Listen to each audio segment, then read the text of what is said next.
Hi, this is Sean. Welcome to Guitar Reference Guide. In today's lesson, I'm going to be teaching you how to convert a major chord into a minor chord. We're going to be using the C major chord. We're going to be using the cage system. I'm going to show you how to do this in all 5 positions all the way up the neck.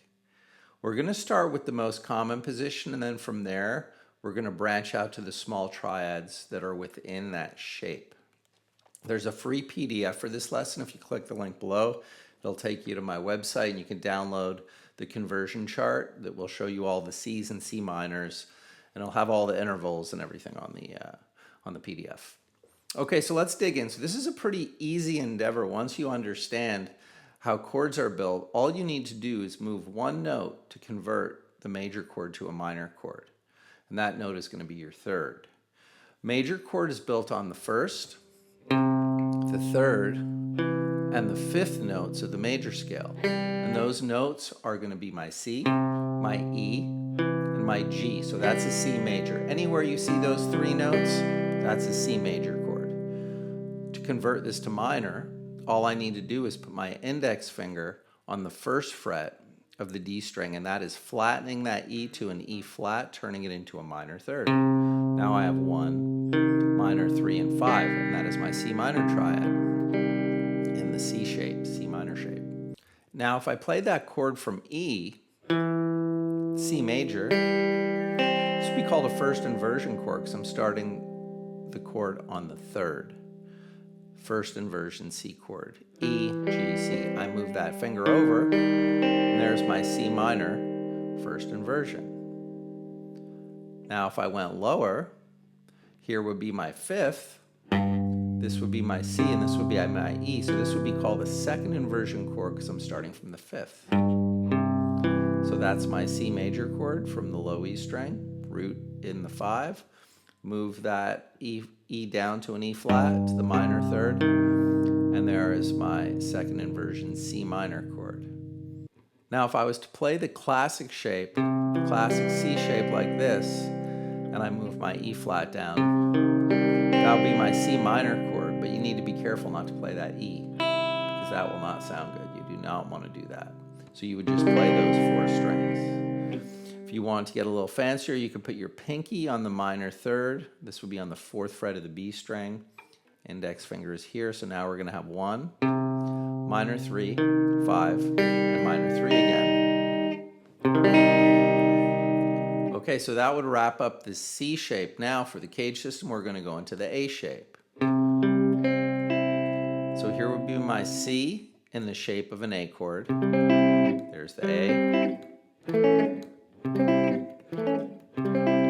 Now if I find, here's my 1, here's my 5, here's my 1, and here's my major 3. There's my E. I flatten that, and then this gives me my C minor chord in the shape of the A minor. Here's your A minor shape.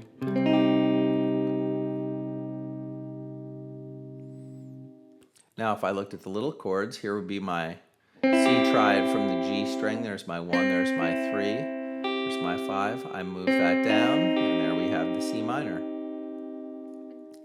Here would be my second inversion starting from the G. And those would be the main shapes within the A/A minor shape. Okay, now we're going to look at the G shape. Here is the G shape. There's my 1, there's my 3, there's my 5, and there would be my 1. There's my third. I move the third down, and there would be my C minor shape in the shape of a G minor. Now we move down to the next chord in this shape. And this would give me my second inversion because I'm playing from the 5th fret of the D string, which is G, second inversion. So that's my second inversion C chord. To turn this into a minor, I have to take away the E, and I have to add an E flat. So this would be my E, so I'm going to have to add the E flat here on the 8th fret of the G string, and I need to flatten this finger to get that in, so that'll work, and that would look like that. This is not such a common shape. And then here would be my C minor shape in the shape of a G, starting from the low E string from the root, and then second inversion. Now we're going to move on to the E shape. Here's my C chord in the shape of an E. Here's my 1, there's my 5, there's my 1, there's my major 3. I flatten that, and that gives me my C minor shape. Major, minor. The little chords, here would be my first inversion starting from the E. There would be my 3, my 5, and my 1. I flatten the 3. There it is. Then I start from the root position. Flatten that third. From the 5th, second inversion. Or move that down. And that would cover the E shape for the C chord and the C minor chord. Now I move to the last one, which will be the D.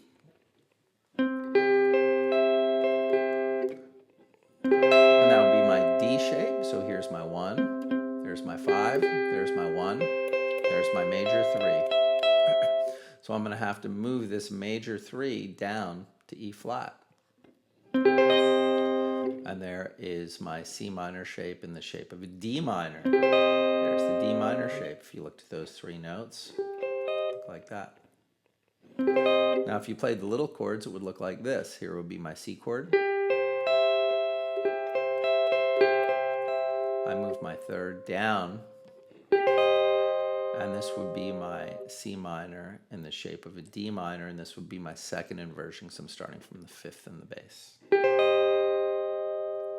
And then we're going to move into the lower part of the chord, and this would be, if I looked here, this would be my 3, this would be my 5, and this would be my 1. I move that down to an E flat, and this is going to give me my C minor, also first inversion. Now, the last but not least, I'm going to look at the octave. And that's where we started. So here's my 1, here's my 3, here's my 5, and here's my 1. Here's my 5, or my 3 again. So now I move that down, I move the third, move that down. There's 1, flat 3, 5. So here's my C minor. And if I wanted to put this finger here, that's a little bit hard to grab that shape. But you could just play from here, and this would be first inversion. That would work great. You could put your pinky down here, double the G, or you can turn the fingers around like this. And you could play this shape here. Here would be my flat 3. Here's my 5. Here's my 1. And here's my flat, and here will be my flat 3 again, my E flat. So I hope you enjoyed this video. It's very helpful when you start to learn how to play these chords up the neck to be able to make that one movement. That's all you need to do to convert the chord to a minor, and it's going to help you understand how to play these chords much quicker, how to convert them, and how to understand them. Hope you enjoyed this video, and hope everybody has a great day.